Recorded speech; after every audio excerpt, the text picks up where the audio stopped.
ಮುಖ್ಯಮಂತ್ರಿಗಳು ಒಂದು ಗಂಭೀರ ಆರೋಪ ಮಾಡೋರು ಸರ್, ಬಿಜೆಪಿ ಅವರು ನಮ್ಮ 50 ಜನ ಶಾಸಕರಿಗೆ ತಲಾ 50 ಕೋಟಿ ಆಮಿಷ ಕೊಟ್ಟಿದ್ದಾರೆ, ಅದಾಗ್ಲಿಲ್ಲ ಅನ್ನೋ ಕಾರಣಕ್ಕಾಗಿ ನನ್ನನ್ನು ಟಾರ್ಗೆಟ್ ಮಾಡಿದ್ದಾರೆ. 50 ಕೋಟಿ. ಮಾನ್ಯ ಮುಖ್ಯಮಂತ್ರಿಗಳಿಗೆ ಅವರು ಆ ರೀತಿ ಹೇಳಿಕೆಯನ್ನು ಕೊಡಬೇಕಾದ್ರೆ ಅವರಿಗೆ ಒಂದಿಷ್ಟು ಮಾಹಿತಿ ಇರಲೇಬೇಕು. ಹಾಗಾಗಿ ಅವರು ಹೇಳಿರ್ತಾರೆ. ಅವ್ರು ಹೇಳಿರೋದ್ರಲ್ಲಿ ಅರ್ಥ ಇದೆ. ಭಾರತೀಯ ಜನತಾ ಪಾರ್ಟಿಯವರು ಮತ್ತು ಜನತಾ ದಳದವರು ಈ ಸರ್ಕಾರವನ್ನು ಅಸ್ಥಿರ ಮಾಡಬೇಕು ಅಂತ ಎಲ್ಲ ಪ್ರಯತ್ನವನ್ನು ಸತತವಾಗಿ ಮಾಡ್ತಾ ಇದ್ದಾರೆ. ಮೂಡ ಮಾಡ್ತಾರೆ, ಇನ್ನೊಂದು ಮಾಡ್ತಾರೆ. ಏನೇ ಒಂದು ಅವರ ಕಾರ್ಯಕ್ರಮ ಇದ್ರೂ ಕೂಡ ಈ ಸರ್ಕಾರವನ್ನು ಅಸ್ಥಿರ ಮಾಡಬೇಕು ಅಂತ ಹೊರಟಿದ್ದಾರೆ.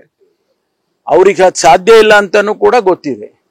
ಆದರೂ ಕೂಡ ಈಗ ಶಾಸಕರಿಗೆ ಆಮಿಷ ತೋರಿಸಿ ಅವರಿಗೆ ಇದೊಂದು ಒಂದು ರೀತಿಯಲ್ಲಿ ಇದು ಒಂದು ಹ್ಯಾಬಿಚುವಲ್ ಇದು ಆಗ್ಬಿಟ್ಟಿದೆ. ಮಹಾರಾಷ್ಟ್ರದಲ್ಲಿ 42 ಜನರಿಗೆ ಅವರು ಹಣ ಕೊಟ್ಟು ಮತ್ತೊಂದು ಎಲ್ಲ ಮಾಡಿ ಅವ್ರನ್ನ ತಗೊಂಡ್ರು ಅಂತ ಹೇಳಿ ಅಲ್ಲಿ ಹೇಳ್ತಾರೆ. ಅದೇ ರೀತಿ ಅವರು ಸರ್ಕಾರ ಅಲ್ಲಿ ಕೆಡವಿದ್ರು, ಸರ್ಕಾರ ಮಾಡಿಕೊಂಡ್ರು. ಇಲ್ಲಿ ಹಿಂದೆಲ್ಲ ಮಾಡಿದ್ದಾರೆ.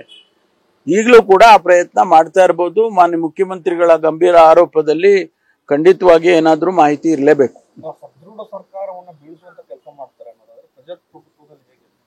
ಅದು ಜನ ತೀರ್ಮಾನ ಮಾಡಬೇಕು. ಜನ ಗಮನಿಸ್ತಾರೆ. ಇದನ್ನೆಲ್ಲ ಜನ ಏನು ಕಣ್ಮುಚ್ಕೊಂಡು ಎಲ್ಲವನ್ನೂ ತಗೊಳ್ಳೋದಿಲ್ಲ. ಒಂದೊಂದು ಸಾರಿ ಅವ್ರಿಗೆ ತಪ್ಪು ಕಲ್ಪನೆಗಳು ಬರ್ಬೋದು. ಆದರೆ ನಾವು ಕೂಡ ಜನ ಸಮುದಾಯದ ಮುಂದೆ ಹೋಗಿ ಹೇಳ್ತೀವಿ. ಅವ್ರನ್ನೇನು ಅಷ್ಟೊಂದು ಸುಲಭನಾಗಿ ಜನ ಒಪ್ಕೊಳ್ಳೋದಿಲ್ಲ, ತಿರಸ್ಕಾರ ಮಾಡ್ತಾರೆ.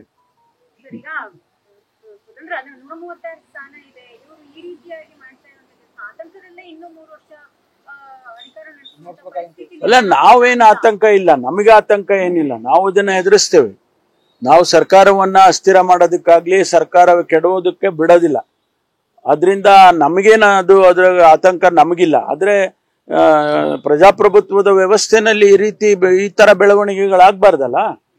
ಇಷ್ಟೊಂದು ದೊಡ್ಡ ಮ್ಯಾಂಡೇಟ್ ಅನ್ನ ಕೊಡ್ರೆ ಒಂದು ಪಕ್ಷಕ್ಕೆ ಅದನ್ನ ಇವರು ಈ ರೀತಿ ಮಾಡೋದು ಸರಿ ಕಾಣಿಸೋದಿಲ್ಲ. ಜನಗಳ ಮುಂದೆ ಹೋದಾಗ ಅವ್ರು ಹೇಳ್ಕೊಳ್ಳಿ, ಏನಾದ್ರು ನಮ್ಮಲ್ಲಿ ತಪ್ಪುಗಳಿದ್ರೆ ಜನಗಳ ಮುಂದೆ ಹೇಳಿ ಜನ ತೀರ್ಮಾನ ಮಾಡ್ತಾರೆ. ಆದ್ರೆ ಈ ರೀತಿ ಮಾಡೋದು ಪ್ರಜಾಪ್ರಭುತ್ವ ವ್ಯವಸ್ಥೆನಲ್ಲಿ ಸರಿ ಇಲ್ಲ.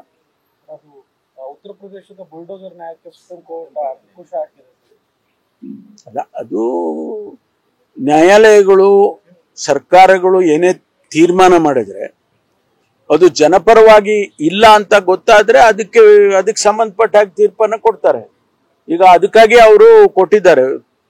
ಸುಪ್ರೀಂ ಕೋರ್ಟ್ನಲ್ಲಿ ಉತ್ತರ ಪ್ರದೇಶದ ಸರ್ಕಾರದ ವಿರುದ್ಧವಾದ ತೀರ್ಪನ್ನು ಕೊಟ್ಟಿದ್ದಾರೆ. Thank you.